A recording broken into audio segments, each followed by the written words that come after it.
नमस्कार, आप सभी का स्वागत है हमारी खास पेशकश में। और भारतीय बाजार जो कि है तो रफ्तार में, लेकिन रफ्तार के बीच में उतार चढ़ाव आते रहते हैं, उठापटक आती रहती है।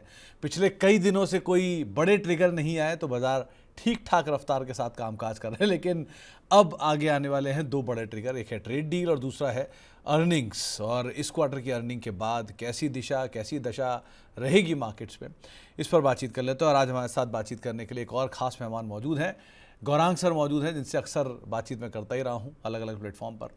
गौरांग सर नमस्कार, स्वागत है कार्यक्रम में। पहले तो सर बहुत दिन हो गए, ना कोई लड़ाई, ना कोई मिसाइल, ना कोई सिचुएशन ऐसी, बहुत ही प्लेन वनीला सी ज़िंदगी चल रही है। आदत नहीं रही ऐसी पिछले 3-4 हफ्तों में इतनी लड़ाइयाँ देखने के बाद।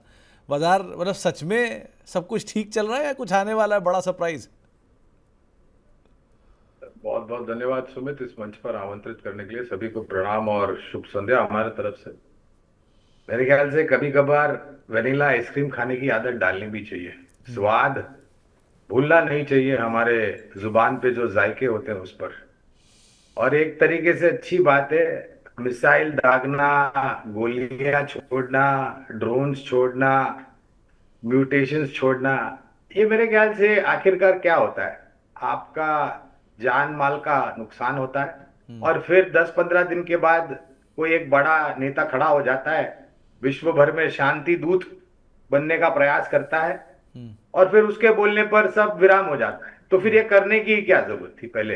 अगर आपको 10-15 दिन में अपने हथियार डाल ही देने थे और वो बुद्धिमानी जीव जो अमेरिका में बैठा है राष्ट्रपति के रूप में, उसकी बात सुननी थी, तो ये नौबत क्यों आने दी आपने? पहला तो ये प्रश्न है मेरा। लेकिन बहरहाल, कभी कभी क्या होता है ना, वो एक कहावत है हिंदी में, विनाशकारक विपरीत बुद्धि, सुमित। तो वही उदाहरण है ये।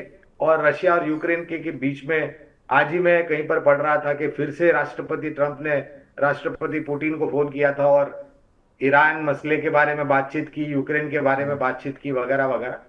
देखिए, मुझे एक चीज लगती है सुमित, इतना सब होने के बावजूद हम हमारा बाजार, मैं दिग्गज सूचकांक सेंसेक्स और निफ्टी की बात कर रहा हूं, वो हमने जो सर्वोच्च ऊंचाई 26,277 की देखी थी, उसके करीब जाकर के खड़ा है, न कि निचले स्तर के करीब जाकर के खड़ा है। और जब कभी भी ऐसी परिस्थितियां पिछले इतिहास में भी हमने देखी है सुमित, ये कोई नई बात नहीं। जब कभी भी इस प्रकार की परिस्थितियां, और मैं ज्यादा इतिहास में, आप 5 साल पहले कोविड ही ले लीजिए, वो तो इससे भी भयानक परिस्थिति थी। अब उसमें से भी हम बेहतर तरीके से उभरे, संभले और ऊपर की तरफ उभरे। मेरे ख्याल से हम पूरे विश्व भर में पहली अर्थव्यवस्था और शेयर बाजार थे जिसने अपने आप को संभाला और बाद में ऊपर के तरफ के दायरे देखे। तो मैं मानता हूं ये सब घटनाक्रम होते रहेंगे, ऐसा नहीं कि ये आखिर का है। आने वाले भविष्य में, और दिक्कत की बात यह सुमित कि हम इसके ऊपर किसी प्रकार का आकलन नहीं लगा सकते। नहीं जब तो खबरें आती हैं तब प्रक्रिया होती है। तो गौरांग सर अभी तो फिलहाल बहुत एक अच्छा बात लगता है। बताओ गौरांग सर, अभी की सिचुएशन में जब कोई क्राइसिस नहीं है और थैंकफुली नहीं है, आगे भी ना रहे, लेकिन इस क्राइसिस ना होने की सूरत में हम अपने slowly and steadily all time highs की तरफ जा रहे हैं। Nifty mid cap small cap over run कर रहा है कंपेरेटिवली, मतलब वहाँ ज़्यादा अच्छी चाल देखने को मिल रही है। सो क्या ये सिचुएशन मान के चले कि हम ओवर हीटेड है अभी के लिए, एटलीस्ट ब्रॉडर मार्केट्स में, फ्रंट लाइन में नहीं है? तो अगर ओवर हीटेड नहीं है तो क्या फेयरली वैल्यूड है या अपर फेयरली वैल्यूड है? देखिए सुमित, छोटे और मझौले सूचकांक की दिक्कत यही है, जब अच्छे बाजार में ये आपको आउट परफॉर्म करते हुए नजर आएंगे और बुरे बाजार में ये वो दोगुनी तीव्रता से गिरते हुए नजर आएंगे। और मैं एक चीज स्पष्ट रूप से लोगों को कहता हूं, निवेदन करता हूं कि अगर आपके पास जोखिम झेलने की क्षमता नहीं है तो कृपया करके small mid cap micro cap में मत जाइए आप। लेकिन छोटे निवेशकों की एक दुर्दशा ये भी है कि उनके पास निवेश करने के लिए या ट्रेडिंग करने के लिए, कारोबार करने के लिए बहुत सीमित मात्रा में पूंजी होती है। फिर वो ज्यादा विचार नहीं करते हैं और जोखिम ले लेते हैं और फिर जोखिम का हर्जाना भरना पड़ता है उनको। देखिए, मैं ये नहीं कहता कि सभी छोटी मझौली कंपनियां खराब है। आपको अगर छोटी मझौली सूचकांक के शेयर में निवेश करना है और अगर आपके पास जोखिम झेलने की क्षमता है, तो वहां पर भी आपको सावधानी बरतनी अनिवार्य होगा। थोड़ा बहुत अभ्यास करके, पढ़ाई करके अगर आप निवेश करते हैं तो शायद हादसा होने की संभावना बहुत कम है। लेकिन आप आंख बंद करके किसी के कहने पर कुछ भी बोल दिया और आपने खरीद लिया, तो फिर दुर्घटना घटनी घटनी है। तो मेरे ख्याल से स्टॉक स्पेसिफिक होना ज्यादा अनिवार्य होगा। इक्के दुक्के छोटे मझोले सूचकांक में अगर आप निवेश करते हैं तो आपका उसका हर्जाना बढ़ा पड़ेगा। तो गौरांग सर, अभी की सिचुएशन को देखते हुए कोई ऐसा सेक्टर है जहां पे आपको लग रहा है कि ये थोड़ा सा कॉशियस साइड पर आ गया है, मतलब मैं इसको सेल नहीं करूंगा लेकिन हाँ मैं इसको बाय भी नहीं करूंगा, ऐसा कोई सेक्टर दिख रहा है क्या आपको? देखिए सुमित, ये भी फिर से वही बात हो जाती है कि आपका नजरिया क्या है और आपके पास जोखिम झेलने की क्षमता कितनी और आपको कितना मुनाफा कमाना है प्रतिशत के रूप में। और दिक्कत ये है, लालच, शेयर बाजार में लालच सब लोगों के सर पे तांडव करती है। लोग गलत करते हैं, उसका भुगतान करते हैं, लेकिन फिर सबक नहीं सीखते। तो हाँ, एक आध क्षेत्र हो सकता है शायद थोड़ा बहुत, ये जो टैरिफ को लेकर के मैं बात कर रहा हूं केवल मात्र में, ये नहीं कह रहा कि ये महंगा लग रहा है या ये सस्ता लग रहा है, क्योंकि अनिश्चितता का वातावरण है। तो शायद थोड़ा बहुत आईटी में घबराहट है, थोड़ी बहुत फार्मा में घबराहट है, ऑटो क्षेत्र में घबराहट है। लेकिन मैं ये भी कहता हूं सुमित कि इन सब क्षेत्र को छोड़ करके अगर आप बाकी अन्य क्षेत्र पर ध्यान दें जहां पर स्थानीय मार्केट में ज्यादा निर्भर है ये सब क्षेत्र, तो टेलीकॉम है, आपके पास सीमेंट क्षेत्र है, रियल एस्टेट है, एफएमसीजी कंपनियां, कंज्यूमर डिस्क्रिशनरी नॉन डिस्क्रिशनरी है, और मेरे ख्याल से कुछ चुनिंदा हद तक रक्षा क्षेत्र की कंपनी, कैपिटल गुड्स इंजीनियरिंग, ऊर्जा उत्पादन क्षेत्र, ये जो क्षेत्र है सुमित, ये हमारे स्थानीय संकेतों पर निर्भर है। इसमें अंतर्राष्ट्रीय स्तर पर जो होता है उसका कोई असर नहीं पड़ता है, या फिर पड़ता है तो भी बहुत मामूली सा पड़ता है। तो मुझे लग रहा है कि देखिए, मूल्यांकन, वैल्यूएशन, एक कहावत है इंग्लिश में, beauty lies in the eyes of the beholder Sumit. तो ये आपके ऊपर निर्भर करता है। मैं आज के 3 या 6 महीने की या उससे कम, 1 साल से कम समय सीमा की बात नहीं करूंगा, क्योंकि मैं सक्षम नहीं हूं टिप्पणी करने के लिए। हाँ, अगर आपके पास 12 महीने, 18 महीने, 24 महीने या उससे ज्यादा की समय सीमा है तो मेरे ख्याल से आईटी भी अच्छा लगता है, फार्मा भी अच्छा लगता है, ऑटो भी अच्छा लगता है। तो गौरांग सर, एक सेक्टर जो बहुत टाइम से बिल्कुल सुस्त पड़ा है वो है एफएमसीजी। मार्की नेम्स हैं, ग्रोथ अच्छी है, सिर्फ वॉल्यूम ग्रोथ इनकी सिंगल डिजिट में रही है over a period of time. Monsoon के नंबर ठीक हैं, गवर्नमेंट ने बजट में स्पेंडिंग के लिए काम किया, आरबीआई ने रेट कट किया, बहुत सारी गवर्नमेंट की और स्कीम्स भी चल रही हैं। मान के चलें कि ये सेक्टर भी अब थोड़ा पिकअप करना चाहिए। देखिए, जो तिमाही के अपडेट्स आ रहे हैं सुमित, और जो टिप्पणियां मैंने कुछ सुनी है एफएमसीजी क्षेत्र से जुड़ी कंपनियों की, मेघराज का आशीर्वाद 1 हफ्ते 10 दिन पहले पूर्ण भारतवर्ष में फैल गया है। और अगर इसी तरीके से वर्षा ऋतु भी संपूर्ण भारतवर्ष में फैल जाती है, और खास करके उन जगहों पर जहां पर कृषि पैदावार ज्यादा होती है, तो एक चीज तो जो निश्चित होने वाली है कि आमदनी बढ़ेगी, खास करके भारत के ग्रामीण, मध्यम ग्रामीण इलाकों में जहां पर हमारे किसान भाई बहन काम करते हैं अपने खेतों में। उनकी आवक जो है, आय जो है बढ़ जाएगी, तो खर्च करने की ताकत हो जाएगी। और हमारा आकलन यह कहता है सुमित कि इस नए वित्तीय वर्ष के तीसरी तिमाही में, शायद अक्टूबर, नवंबर, दिसंबर में, जमीनी स्तर पर दोनों प्रकार के आपको असर आते हुए सकारात्मक दिखते हैं। एक तो 12,75,000 में जो कर नहीं भरना है आपको, अगर आप उतना कमाते तो, और दूसरा ये जो बारिश हो रही है, पैदावार, फिर मंडी में जाना, मंडी में अपनी पैदावार जो है वो बेचना, और फिर डायरेक्ट कैश ट्रांसफर बेनिफिट के द्वारा आपके खाते में पैसे आना। आई थिंक भाई ये साल के अंत तक एफएमसीजी क्षेत्र की परिस्थिति या फिर छवि जो है वो बहुत बेहतरीन तरीके से सुधर सकती है। और उसके साथ साथ सुमित, और एक चीज कहना चाहूंगा, लागत खर्च कम हुआ है और कच्चे तेल के दाम नीचे आए, ये भी दो सकारात्मक बातें हैं। तो गौरांग सर, ये आपका एक पुराना फेवरेट सेक्टर रहा है, वो है प्राइवेट बैंक्स। और मुझे याद है जब से मैं सुन रहा हूँ तब से लेके अब तक वो स्टॉक्स तो 10-10, 12-12 टाइम्स हो ही चुके हैं। लेकिन प्राइवेट बैंक्स की सिचुएशन अभी आप कैसे देख रहे हो? कि जो डिस्क्रिपेंसी है प्राइवेट वर्सेस पीएसयू बैंक्स में, ये बहुत बड़ी है। वैल्यू वहाँ पर है लेकिन ग्रोथ वहाँ नहीं है, ग्रोथ यहाँ पर है लेकिन वैल्यू यहाँ महंगा है। सो कैसे पिक एंड चूज करें? नहीं सुमित, बहुत बड़ा परिवर्तन हुआ है। हमें तो लग रहा है कि सरकारी बैंक में जो विलय हुआ या मर्जर हुआ, कई सारी बैंक को एक बैंक में मर्ज किया गया। थोड़े समय तक दिक्कत थी बैलेंस शीट में, क्योंकि वो मर्जर हुआ था, कमजोर बैंक का बैलेंस शीट थोड़ी बहुत सक्षम मजबूत बैलेंस शीट में आकर के मर्ज हो गई थी। और पिछले कुछ तिमाहियों से अगर आप देखें, और मैं तो इतना हद तक कहूंगा सुमित कि अगर आपका शेयर बाजार में निवेश है और पोर्टफोलियो है, तो उस पोर्टफोलियो का एक बहुत ही महत्वपूर्ण अंग जो है वो वित्तीय क्षेत्र होना चाहिए, जहां पर सरकारी बैंक, निजी क्षेत्र की बैंक और मजबूत एनबीएफसी, इनका होना बहुत ही अनिवार्य होगा। ऋण की मांग बढ़ रही है, ग्रॉस नेट एनपीए नीचे आ रहे हैं, प्रोविजनिंग्स जो पहले बड़ी मात्रा में थे वो भी वापस से बैलेंस शीट पर आए, जिससे बैलेंस शीट मजबूत हो रही है और ब्याज दरें कट रही है। पूरे विश्व भर में तो अलग परिस्थिति है, हमारे यहाँ पर तो विपरीत परिस्थिति है। हमारी विकास दर भी बढ़ रही है, हमारे ब्याज दर कम हो रहे हैं और हमारी महंगाई दर कम हो रही है और हमारे कॉर्पोरेट जगत के नतीजे अच्छे आ रहे हैं। तो ये सब सकारात्मक बातें। तो मुझे लग रहा है वित्तीय क्षेत्र अनिवार्य होगा कि अगर आप छोटा सा पोर्टफोलियो वित्तीय क्षेत्र को दे करके रखें अपने पोर्टफोलियो। तो अभी सर बेटर पोजीशन क्या है? एसबीआई को देख सकते हैं, क्योंकि एक तरफ एचडीएफसी बैंक जैसा बैंक जो देश का सबसे बड़ा प्राइवेट बैंक है 16 लाख करोड़, और दूसरी तरफ एसबीआई जो देश का सबसे बड़ा पीएसयू है, largest profit making company India की, और मार्केट कैप 6 लाख करोड़। तो ये डिस्क्रिपेंसी ज़्यादा बड़ी नहीं हो गई है कुछ?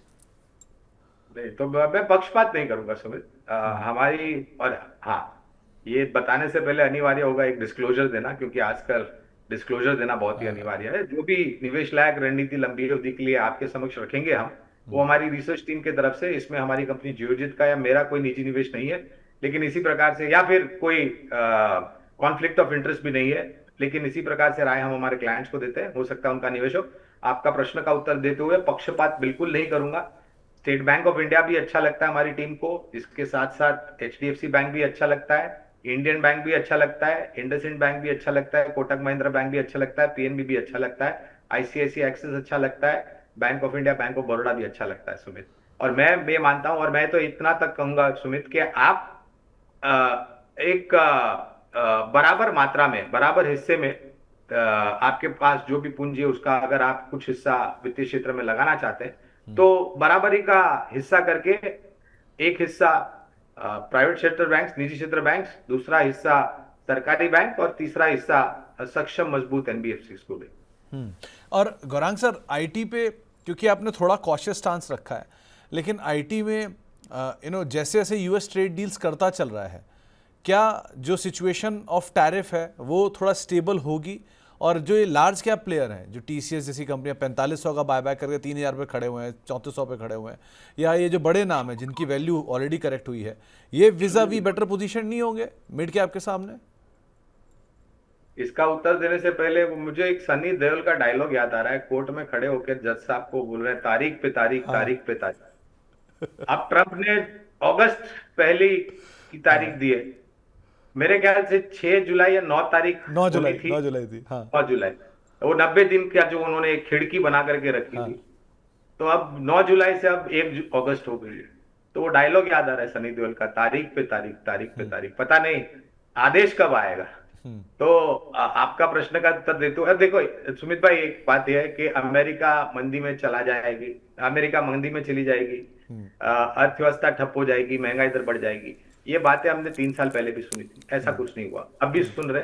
मेरे ख्याल से उतनी तो बुद्धिमत्ता का प्रयोग करेंगे राष्ट्रपति ट्रंप के अपने देश की अर्थव्यवस्था को ठप नहीं होने देंगे। अगर ऐसा करेंगे तो मेरे ख्याल से वो समय से पहले अलविदा कर देंगे अपने राष्ट्रपति पद पे से, और ये होना भी स्वाभाविक है, उसमें कोई बड़ी बात नहीं। अमेरिका में कुछ भी हो सकता है सुमित भाई। अब मुझे नहीं लग, और हमें नहीं लग रहा है सुमित भाई कि आईटी क्षेत्र को वंचित रखना चाहिए।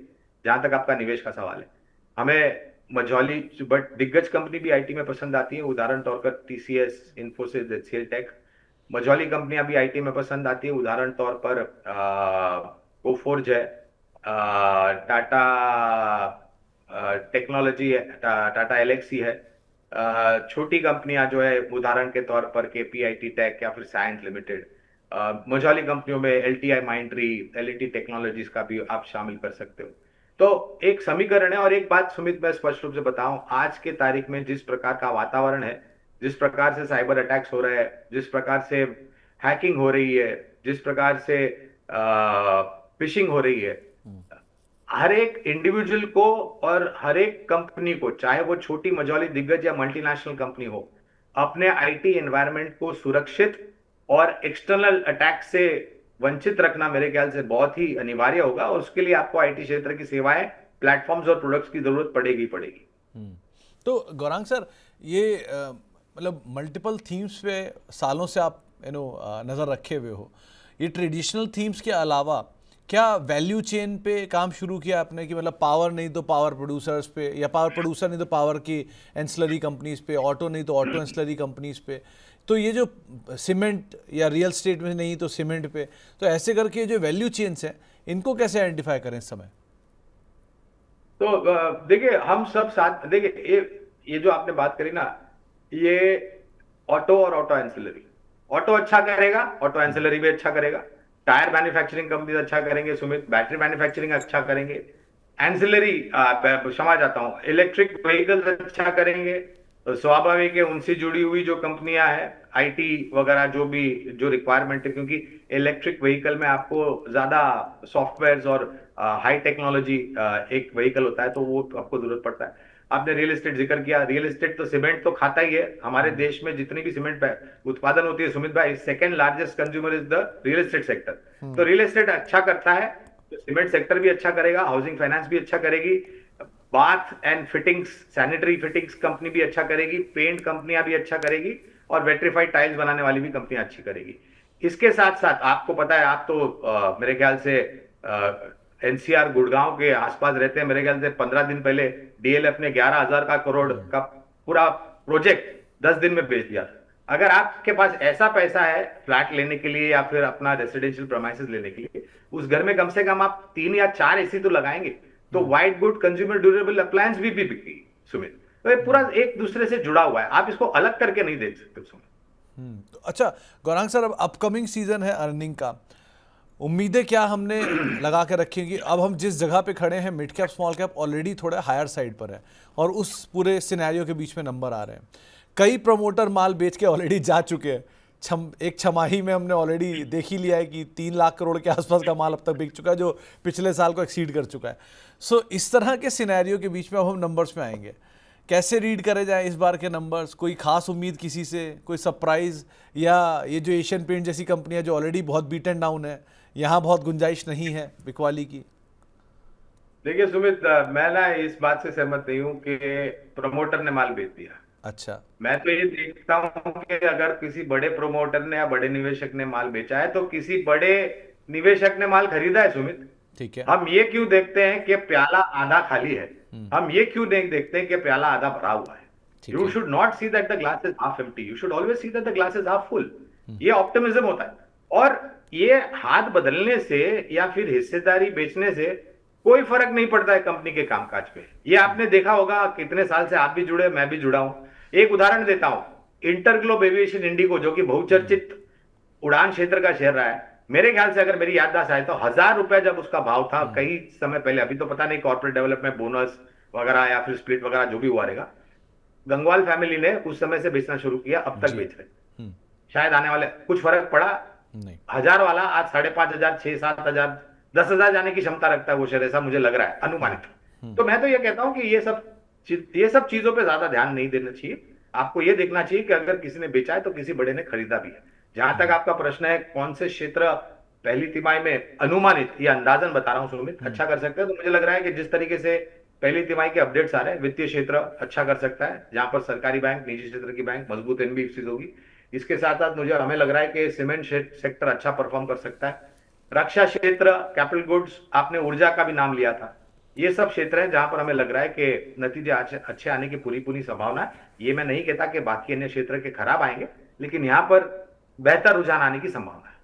गौरांग सर, एक चीज़ और पूछूंगा क्योंकि ये टॉपिक उठाई है कि अगर मान लीजिए प्रमोटर माल बेच भी रहा है और फंड्स माल ले भी रहे हैं, सो क्या हर बार फंड्स जो आ रहे हैं वो वैल्यू लेने के लिए आ रहे हैं? क्योंकि ऑब्वियसली बात, इतनी बड़ी क्वांटिटी ओपन मार्केट से नहीं ले सकते, तो प्रमोटर का माल बिकेगा तभी वो ले पाएंगे या क्यूआईपी में हिस्सा लेके ले पाएंगे।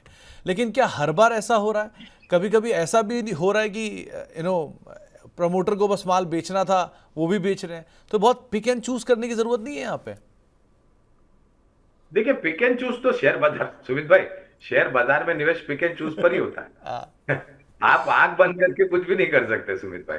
तो आपको, ये आपकी मेहनत से कमाई गया रुपया है, जो आपने बचत किया है, जो आप निवेश करना चाहते हैं। तो आप अगर इतनी सावधानी नहीं बरतेंगे तो बाजार आपको साम दाम दंड भेद सब देगा। तो सावधानी तो रखनी है, बिल्कुल आपको जानकारी रखनी चाहिए कि भाई वो क्यों, ठीक है, ज्यादा चर्चा होती है कि प्रमोटर क्यों बेच रहा है, अभी बहुत सारे कारण हो सकते हैं। हमें क्या पता प्रमोटर के दिमाग में क्या चल रहा है, हम उसमें झांक के तो नहीं देख सकते। बहुत सारे कारण होते हैं, लेकिन मैं जैसे मैंने बताया कि अगर किसी ने बेचा है तो किसी बड़े निवेशक ने खरीदा है। और जहां तक सवाल रहा जानकारी लेने का, तो जांच पड़ताल करके, थोड़ा बहुत अभ्यास करके, निवेश करने से पहले प्रश्न पूछे, निवेश करने के बाद प्रश्न न पूछे। डॉक्टर साहब जरा एक बार गौरांग सर को फुल फ्रेम में काटिएगा, मुझे कुछ देखना था। गौरांग सर अभी जब बैठे हुए थे, गौरांग सर कुछ वेट रिड्यूस किया है क्या? प्रयास जारी है और अभी थोड़ा और कम करना है सुमित भाई। सिक्स पैक ला रहे हो क्या? नहीं नहीं, उतना नहीं। हाँ, हम एज तो उतना आपकी तो हम सालों नहीं। एज तो आपकी सालों से ऐसे ही है, उसमें तो कोई बदलाव आया नहीं। लेकिन मतलब मुझे लगा कि सिक्स पैक लाके और स्टिफ कंपटीशन में आने वाले हो, तो मैं इसलिए पूछा। सुमित भाई, ऐसी भी खबरें पड़ी हैं, एक लोग बेचारे जिम में जा करके व्यायाम कर रहे हैं, कसरत कर रहे हैं और उनको हार्ट अटैक आ गया है। नहीं नहीं सर, ऐसा तो कुछ नहीं होगा, कुछ फिट नहीं लोगों होगा। को भी ऐसा होता है। नहीं नहीं। तो हम तो क्या है, हम तो खाली इतना देखते हैं कि भाई हम बस थोड़ा बहुत हेल्दी रहे, हमारी सेहत अच्छी रहे। और बस परमात्मा से प्रार्थना यही करते हैं कि परमात्मा जब बुलाओ तब तुरंत बुला लेना, हमें सताना। नहीं नहीं नहीं नहीं गौरांग सर, वो आपको मैं शुरू से बोलता हूँ, आप अनिल कपूर हो मीडिया के, ये बिजनेस जर्नलिज्म के। अभी अभी कुछ नहीं हो रहा, अभी बहुत साल बाकी है, उसको छोड़ो। अच्छा, इससे एक और चीज़ दिमाग में आई, ये जो हेल्थ रिलेटेड स्टॉक्स थे, इनमें एग्जॉर्बिटेंट जंप रहा है। आप देखो, पूरा हॉस्पिटल स्पेस री रेट हो गया, और उसको देख के इंश्योरेंस भी री रेट हो रहा है, क्योंकि ऑब्वियसली बात है, बिना इंश्योरेंस के हॉस्पिटल पॉसिबल ही नहीं आज की डेट में।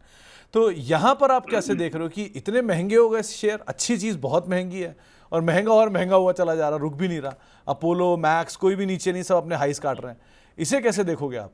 नारायण रुद्रलया भी आप हाँ, देखिए, नारायण रुद्रलया भी किसी के एग्जॉर्बिटेंट ध्यान चला। में रडार पे, और वो भी दौड़ गए। तो सुमित भाई, ये विषय वहीं पर आता है कि अब लोगों को एहसास हुआ है कि अपनी सेहत का ध्यान रखें।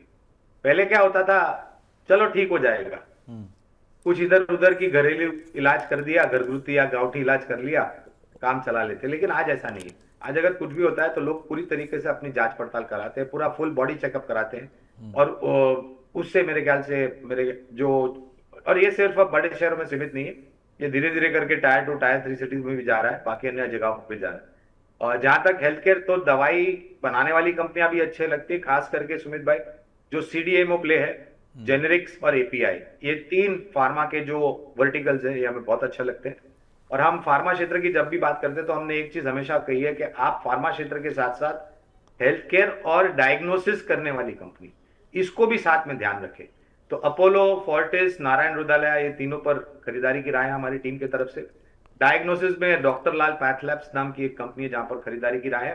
फार्मा में 4 दिग्गज पर, ऐसे तो काफी लंबी सूची है, लेकिन सन फार्मा, सिप्ला, डॉक्टर रेड्डीज और डीवीज लेबोरेटरीज, ये जो दिग्गज नाम है, यहां पर भी खरीदारी की राय है।